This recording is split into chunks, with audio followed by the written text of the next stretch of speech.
வணக்கம் மக்களே, நாம இந்த ஆரோக்கியமான பதிவில் அவகேடோ பழத்தில் நிறைந்துள்ள மருத்துவ நன்மைகளை பத்தி நம்ம விளக்கமாக பார்க்க போறோங்க. அவகேடோ பழம் அல்லது வெண்ணெய் பழம்னு சொல்லுவாங்க. ஆணை கொய்யா அப்படின்னு இன்னொரு பேரும் இருக்கு. ஸோ இந்த பழம் உடலுக்கு தேவையான அத்தியாவசியமான ஊட்டச்சத்துக்கள் நிறைந்திருக்கக்கூடிய ஒரு சிறந்த இயற்கை உணவாகுங்க.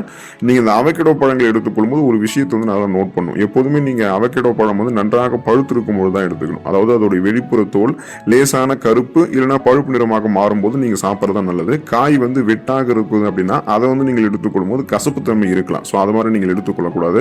நீங்கள் அவகேடோ பழத்தை எடுத்துக்கொள்ளும் போது கிடைக்கக்கூடிய ஊட்டச்சத்துக்கள் மூலமாக கிடைக்கக்கூடிய மருத்துவ நன்மைகளை விளக்கமாக பார்ப்போம். அவகேடோ பழத்தை எப்படி எடுத்துக்கொள்ளணுன்ற முறையையும் கடைசியாக பார்ப்போம். அதை பற்றி பார்க்கறதுக்கு முன்னாடி இந்த வீடியோக்கு மட்டும் ஒரு லைக் கொடுத்துட்டு இந்த தகவலை உங்களுக்கு தெரிஞ்சவங்களுக்கும் ஷேர் பண்ணிடுங்க. இது அவங்களுக்கும் பயனுள்ளதாக இருக்கக்கூடிய ஒரு ஆரோக்கியமான பதிவு தான். இது போன்ற அப்டேட்ஸ்கள் நீங்கள் தொடர்ந்து பார்க்கறதுக்கு நம்மளோட சேனலை மறக்காம சப்ஸ்கிரைப் பண்ணி வச்சுக்கோங்க. பக்கத்தில் இருக்கக்கூடிய பெல் பட்டனையும் கிளிக் பண்ணி ஆல் அப்படின்ற ஆப்ஷனையும் மறக்காம செட் பண்ணி வச்சுக்கிட்டீங்க அப்படின்னா நான் போடக்கூடிய எல்லா அப்டேட்ஸும் உங்களுக்கு நோட்டிபிகேஷன் அடிக்கடி சேரும். சரி வாங்க மக்களே, இப்போ வீடியோக்குள்ள போயிடலாம். இதய ஆரோக்கியத்தை மேம்படுத்தக்கூடியதுங்க அவகேடோ பழம். அதுக்கான காரணம் என்ன அப்படின்னா, அவகேடோ பழங்கள்ல ஒமேகா 9 மற்றும் ஓலிவிக் அமிலம், ஓலிவிக் ஆசிட்ஸ் எல்லாமே ஆரோக்கியமான ஒற்றை நிறைவுறாத கொழுப்புகள், மோனோசாச்சுரேட்டட் ஃபேட்ஸ் எல்லாமே அதிக அளவில் இருக்குங்க.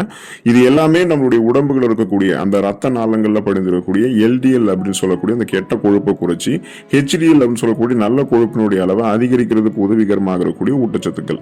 ஸோ இதனால நமக்கு ரத்த நாளங்கள் படிந்திருக்கக்கூடிய கொழுப்பு படிவுகள் அகற்றப்படும் பொழுது ரத்த நாளங்களில் இயற்கையாகவே இதயத்திற்கு ஆரோக்கியமான கொழுப்புகள் மட்டும்தான் இருக்கும். இதனால இதயத்திற்கு வேண்டிய ரத்த ஓட்டம் போதுமான கிடைக்கிறதால இதய துடிப்பு, இதயத்தினுடைய செயல்பாடு சீரானவில் இருக்கும். மாரடைப்பு, பக்கவாதம், இந்த மாதிரி இதயம் தொடர்பான பிரச்சனைகள்லாம் இதனால ஏற்படாம நம்ம ஆரோக்கியமாக இருக்கலாம். ஸோ அதுக்கு தான் நம்ம என்ன பண்ணணும்னா அவகேடோ பழத்தை எடுத்துக்கொள்ளணும். செரிமானம் மற்றும் குடல் ஆரோக்கியம் மேம்படுவதற்கு அவகேடோ பழங்கள் எடுத்துக்கொள்ளாங்க. அதுக்கான காரணம் என்ன அப்படின்னா, அவகேடோ பழங்கள்ல ஃபைபர் என்று சொல்லக்கூடிய நார்சத்து மிக அதிகமாக இருக்கு. அதாவது ஒரு நடுத்தர அளவிலான பழத்துல கூட பாத்தீங்கன்னா சுமார் 10-12 கிராம் அளவுக்கு நார் சத்து அவகேடோ பழங்கள்ல இருக்கு. ஸோ இது கான்ஸ்டிபேஷன் அப்படின்னு சொல்லக்கூடிய இந்த மலச்சிக்கல் பிரச்சனையை தீர்த்து குடல்ல இருக்கக்கூடிய நல்ல பாக்டீரியாக்களுடைய வளர்ச்சியை ஊக்குவித்து செரிமான மண்டலத்தை நமக்கு சீராக வைக்கும். இதனால பாத்தீங்கன்னா உங்களுக்கு அந்த நீங்க சாப்பிடக்கூடிய உணவுகள்லாம் கடினமான உணவு மூலக்கூறுகளாக இருந்தாலும் எளிமையாக உடைத்து செரிமான நொதிகளின் மூலமாக எளிமையாகவே செரிமானம் நடக்கும். செரிமானமான உணவுகளிலிருந்து ஊட்டச்சத்துக்கள் உறிஞ்சப்படும். ஊட்டச்சத்துக்கள் உறிஞ்சப்பட்டது போக மீதம் இருக்கக்கூடிய கழிவுகள் குடல்கள் வெளியேற்றப்பட்டுவிடும். வயிறு, குடல் போன்றவற்றினுடைய ஆரோக்கியம் மேம்பட்டு ஒட்டுமொத்த செரிமான மண்டலத்தையுமே நீங்க ஆரோக்கியமாக வைத்துக் கொள்வதற்கு அவகேடோ பழம் உங்களுக்கு துணை புரியும். உங்களுடைய பிபி என்று சொல்லக்கூடிய பிளட் பிரஷர், அந்த ரத்த அழுத்தத்தை கட்டுப்படுத்தக்கூடிய தன்மை கொண்டதுங்க அவகேடோ பழம். பொதுவாக வாழைப்பழங்கள்ல பொட்டாசியம் சத்து அதிகம் இருக்கும் அப்படின்னு சொல்லுவாங்க. ஆனா அவகேடோ பழங்கள்ல வாழைப்பழங்களை விட அதிக அளவில் பொட்டாசியம் சத்து இருக்குன்றதை நீங்க தெரிஞ்சுக்கோங்க. ஸோ இது உங்களுடைய உடல்ல இருக்கக்கூடிய சோடியத்தினுடைய அளவை சமன்படுத்தி உயர் ரத்த அழுத்தம், அதாவது ஹை பிபி என்று சொல்லக்கூடிய ஹை பிளட் பிரஷரை கட்டுக்குள்ள கொண்டு வருவதற்கு ஹெல்ப் பண்ணுது. ஸோ அந்த ஹை பிபினா என்னன்னா, நம்மளுடைய உடல் நரம்புகள் ரத்த நாளங்கள்ல இறுக்கங்கள் ஏதாவது ஏற்பட்டு அந்த இறுக்கங்கள் ஏற்பட்டதால போதுமான அளவுக்கு ரத்த ஓட்டம் உடலுக்கும் இதயத்துக்கும் கிடைக்காம போகக்கூடியதுதான் நம்ம ஹை பிபி, அதாவது ஹை பிளட் பிரஷர் அப்படின்னு சொல்லுவோம், உயர் ரத்த அழுத்தம் சொல்லுவோம். ஸோ அந்த உடல் நரம்புகள் இருக்கக்கூடிய இறுக்கங்களை தளர்த்தி போதுமான அளவுக்கு ரத்த ஓட்டத்தை எந்த விதமான தடையும் இல்லாமல் கொண்டு போறதுக்கு தான் பொட்டாசியம் சத்து நமக்கு வேணும். ஸோ பொட்டாசியம் சத்து இறுக்கங்களை தளர்த்தி நரம்புகளை பாத்தீங்கன்னா உங்களுக்கு தரவாக பண்ணி அதுல ரத்த ஓட்டத்தை போக வைக்கும். ஸோ அதுக்கு தான் நம்ம அவகேடோ பழங்களை எடுத்துக்கொள்ளணும். ஸோ பிபி ப்ராப்ளத்தில் விடுபட்டு சுறுசுறுப்பா இயங்க ஆரம்பிக்கலாம். இதயமும் நமக்கு ஆரோக்கியமாக இருக்கும். கண் பார்வை திறனை அதிகரிக்கிறதுக்கு அவகேடோ பழங்களை எடுத்துக்கொள்ளலாங்க. அதுக்கான காரணம் என்ன அப்படின்னா, அவகேடோ பழங்கள்ல இருக்கக்கூடிய லூடின் மற்றும் ஜியாக்சாந்தின் போன்ற ஆன்டி ஆக்சிடென்ட்கள் இது எல்லாமே வயது முதிர்வால் ஏற்படக்கூடிய கண் பார்வை மங்குதல், அதாவது மாகுலர் டீஜெனரேஷன் மற்றும் கண்புரை, கேட்ராக்ட் போன்ற பிரச்சனைகள் கண்களை பாதுகாக்குது. இப்போ நமக்கு கண்கள் தொடர்பான பிரச்சனைகள் ஏற்படுவதற்கு பல்வேறு விதமான காரணங்கள் இருக்கலாம். ஆனா அதுல முதல் முக்கிய காரணமாக பார்க்கப்பட்டது என்னன்னு பாத்தீங்கன்னா, போன்ஸ், லேப்டாப்ஸ் யூஸ் பண்றது கூட கிடையாதுங்க. நீங்க ஊட்டச்சத்து குறைபாடாக இருக்கக்கூடிய உணவுகளை எடுத்துக்கிறதா முதல் காரணமே. அப்ப கண் பார்வைக்கு வேண்டிய இந்த மாதிரி லூடின், ஜியாக்சாந்தின், விட்டமின் ஏ இந்த மாதிரி ஊட்டச்சத்துக்கள் இருக்கக்கூடிய உணவுகளை கொடுக்கும் பொழுதுதான் கண் பார்வை எப்போதுமே நமக்கு கூர்மையாக இருக்கும். ஸோ நீங்க அவகேடோ பழங்களை எடுத்துக்கிட்டீங்கன்னா கண் பார்வை திறனை கூர்மைப்படுத்திக்கலாம். கண்கள் சார்ந்த பிரச்சனைகளை குணப்படுத்தி மீண்டும் வராமல் தடுத்துக் கொள்ளலாம். எப்போதுமே உங்களுடைய பார்வை திறன் கூர்மையாகவே இருக்கும். சர்க்கரை நோயாளிகளுக்கெல்லாம் ரொம்ப ரொம்ப நல்லதுங்க இந்த அவகேடோ பழம். அதாவது நீரிழிவு நோயிலிருந்து விடுபட்டுக் கொள்ளலாம் அவகேடோ பழத்தை எடுத்துக்கொண்டோம் அப்படின்னா. ஸோ அதுக்கான காரணம் என்ன அப்படின்னா, அவகேடோ பழங்கள்ல கார்போஹைட்ரேட்டினுடைய அளவு அளவு மிகவும் குறைவு மற்றும் நார் சத்து தான் பார்த்தீங்கன்னா அதிகம். இதனால நம்ம இந்த அவகேடோ பழங்களை சாப்பிடும் போது ரத்தத்தில் சர்க்கரையினுடைய அளவு சட்டென்று உயராது. இன்சுலினுடைய உணர்திறனை இது மேம்படுத்திக்கும்.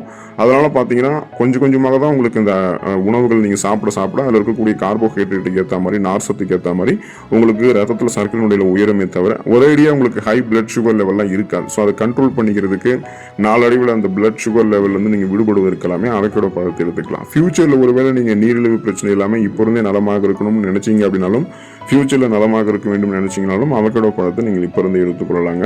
ஸோ உங்களுக்கு அந்த நீரிழிவு அப்படின்ற ப்ராப்ளமே இருக்காது. எலும்புகளுக்கு வலிமை தரக்கூடியதுங்க அவகேடோ பழம். அவகேடோ பழங்கள் இருக்கக்கூடிய விட்டமின் கே வந்து உடலானது கேல்சியத்தை எளிதாக உறிஞ்சுவதற்கு ஹெல்ப் பண்ணுது. இதனால எலும்புகள் பலவீனமாக தடுக்கப்பட்டு எலும்புகளுடைய அடர்த்தி வந்து அதிகரிக்குது. ஸோ இதனால உங்களுக்கு அந்த ஆஸ்டியோபோரோசிஸ், எலும்பு மெலிவு நோய், மூட்டு வலி, எலும்புருக்கி, முடக்குவாதம், எலும்பு மஜ்ஜைகளில் ஏற்படக்கூடிய பிரச்சனை, மூட்டு வளர்ச்சி போன்ற எந்த விதமான எலும்பு தொடர்பான பிரச்சனைகள் ஆகிறதாலுமே அதை வந்து நீங்கள் குணப்படுத்தி மீண்டும் வராமல் தடுத்துக் கொள்ளலாம். ஸோ அப்போ பார்த்தீங்கன்னா உங்களுக்கு உங்களுடைய உடல் எலும்புகள் பன்மடங்கு பலமாக இருக்கும். எந்த விதமான எலும்பு தொடர்பான நோயுமே உங்களுக்கு இல்லாமல் 50-60 வயதுகளில் கூட உங்களுடைய எலும்பு அமைப்பை நீங்கள் பலமாக வைத்துக் கொள்ளலாம். பேலன்ஸ் தடுமாறுறது, முதுகு வலி, கை கால்களில் வலி ஏற்படுறது, இது மாதிரி கூட எதுவுமே உங்களுக்கு இருக்காது. குறிப்பாக இடுப்பு வலி அது மாதிரிலாம் உங்களுக்கு எதுவுமே இருக்காதுங்க. தோள்பட்டை வலி கூட உங்களுக்கு இருக்காது. ஸோ எலும்புகளுக்கு வலிமை கொடுத்து தசைகள், நரம்புகளை கூட வலுப்படுத்தக்கூடியதாக தான் உங்களுக்கு இந்த அவகேடோ பழம் இருக்குன்னு தெரிஞ்சுக்கோங்க. சர்மம் மற்றும் கூந்தல் பளபளப்பாக உங்களுக்கு இருக்கிறது. அதனுடைய ஆரோக்கியம் மேம்படுவதற்கு நீங்க அவகேடோ பழத்தை எடுத்துக்கொள்ளலாங்க. விட்டமின் இ மற்றும் விட்டமின் சி வந்து அவகேடோ பழங்கள்ல அதிகம் இருக்கிறதால இது சருமத்திற்கு இயற்கையான ஈரப்பதத்தை கொடுத்து சுருக்கங்கள் வராமல் தடுக்குது. கூந்தல் வறட்சி உங்களுக்கு இருந்தாலும் அதை நீக்கி ஆரோக்கியமான கூந்தல் வளர்ச்சிக்கு உதவிகரமாக பார்த்தீங்கன்னா உங்களுக்கு அந்த அவகேடோ பழம் இருக்கும். ஸோ அவகேடோ பழங்களை நீங்கள் சாப்பிடும்போது ஊட்டச்சத்து உள்ளிருந்து உங்களுக்கு சருமத்திற்கும் தலைமுடிக்கும் கிடைக்கும். இப்போ சருமத்திற்கு கிடைக்கும் போது முகப்பொருட்கள், கண் கருவளையங்கள், கரும்புள்ளிகள், வயதான சுருங்கிய தோலமைப்பு, கோடுகள், கரைகள் கொண்ட மாசு மறுபடைந்த சருமம் எல்லாம் இல்லாமல் மின்னக்கூடிய பளபளப்பான மிருதுவான சருமம் கிடைக்கும். அதே போல தான் தலைமுடி வந்து அந்த உங்களுக்கு முடி கொட்டுறதெல்லாம் இல்லாமல் அடர்த்தியாக வளரக்கூடிய கருகருவென்று வளரக்கூடிய கூந்தல் அமைப்பு இருக்கும். இளநரை, பித்தநரை, பேன், பொடுகு தொல்லை இது மாதிரி உங்களுக்கு எந்த பிரச்சனையும் இருக்காது.